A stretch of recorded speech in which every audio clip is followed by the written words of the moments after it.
ជំនាញទាំង10ដែលនិស្សិតកូរ៉េភាគច្រើនដាក់ពាក្យចុះឈ្មោះចូលរៀននៅក្នុងរយៈពេលចុងក្រោយនេះហើយយើងមើលថាតើដូចនៅប្រទេសយើងឬអត់ហើយយើងអាចរៀនសូត្រអីខ្លះពីជំនាញដែលនិស្សិតនៅកូរ៉េជ្រើសរើសតែមុននឹងខ្ញុំចាប់ផ្ដើមខ្ញុំចង់អរគ្នាថាអ្នកទាំងអស់គ្នាចង់រៀនជំនាញគេដែរនៅសាកលវិទ្យាល័យ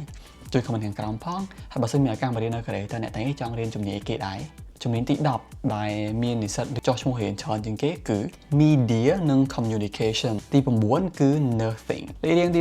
8 Education ត្រូវបានមានអ្នករៀនចុះឈ្មោះជួយរៀនច្រើនមែនតើប៉ុន្តែក៏មានការរាយការណ៍ជាច្រើនដែលបង្ហាញថានិស្សិតដែលចុះឈ្មោះរៀន Education គឺមានការធ្លាក់ចុះចំណុចទី7គឺច្បាប់ខ្ញុំគិតថាវា make sense ដែរព្រោះច្បាប់រៀនពិបាកហើយនៅកូរ៉េគឺខ្ញុំគិតថាការងារទាក់ទងជាមួយនឹងច្បាប់គឺពិតជាអាចរកលុយបានច្រើនមែនតើ6គឺសេដ្ឋកិច្ចខ្ញុំបានចូលរួមជាមួយនឹងក្លឹបសិក្សានៅក្នុងប្រទេសកូរ៉េហើយខ្ញុំជួបនិស្សិតមួយចំនួនពួកគាត់គឺដែលខ្ញុំជួបភាគច្រើនគឺសុទ្ធតែរៀនផ្នែកខាងសេដ្ឋកិច្ចឬក៏ business ឯហ្នឹងឯងអូខេចំណុចទី5គឺ business administration គឺដូចខ្ញុំនិយាយចឹងគឺខ្ញុំឃើញនិស្សិតនៅនេះភាគច្រើនគឺសម្បូររៀនខាងនឹងមែនតើខ្ញុំក៏អត់ដឹងមូលហេតុអីដែរប៉ុន្តែខ្ញុំគិតថាពួកគាត់ចាប់អារម្មណ៍ពាក់ព័ន្ធជាមួយនឹងខាងហិរញ្ញវត្ថុចំណុចទី4របស់យើង top 4របស់យើងគឺ engineering and AI ខ្ញុំគិតថាថ្មីនេះគឺមាននិស្សិតរៀនច្រើនមែនតើ2-3ឆ្នាំចុងក្រោយនេះហើយវាពិតជាអញ្ចឹងមែនដោយសារអីគឺខ្ញុំឃើញមាននិស្សិតរៀនច្រើនមែនតើនៅតាមសាកលវិទ្យាល័យមួយគឺសុទ្ធតែរៀនផ្នែកខាង engineering and AI ពីព្រោះខ្ញុំគិតថាបច្ចុប្បន្នគឺការរៀនផ្នែកហ្នឹងគឺពិតជាមានឱកាសការងារខ្ពស់ហើយក៏បានប្រាក់ខែរៀងច្រើនដែរ top 3របស់យើងគឺបានទៅលើ engineering គឺខ្ញុំមានអ្នកស្គាល់ច្រើនមែនតើមកពីខ្មែរយើងក៏ដោយមកនៅកូរ៉េក៏ដោយគឺសុទ្ធតែ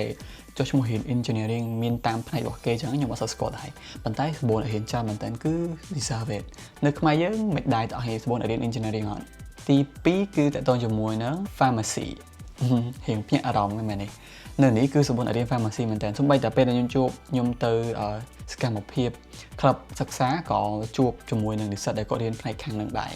ហើយហើយទី1ដែលមានការប្រកួតប្រជែងខ្ពស់មានអ្នករៀនច្រើនហើយក៏ពិបាករៀនដូចគ្នាហើយក៏បានឱកាសការងារល្អច្រើនដូចគ្នាគឺ medicine អូខេនេះគឺជា10ជំនាញដែលនិស្សិតកូរ៉េជាច្រើនបានរើសរៀននៅក្នុងជំនាញនៃការសិក្សាតែមានជំនាញមួយដែលអ្នកទាំងអស់គ្នាចូលចិត្តអត់ឬក៏មានជំនាញណាដែលខុសពីការរំពឹងទុករបស់អ្នកទាំងអស់គ្នាឬក៏អត់ខមមិនខាងក្រោមផង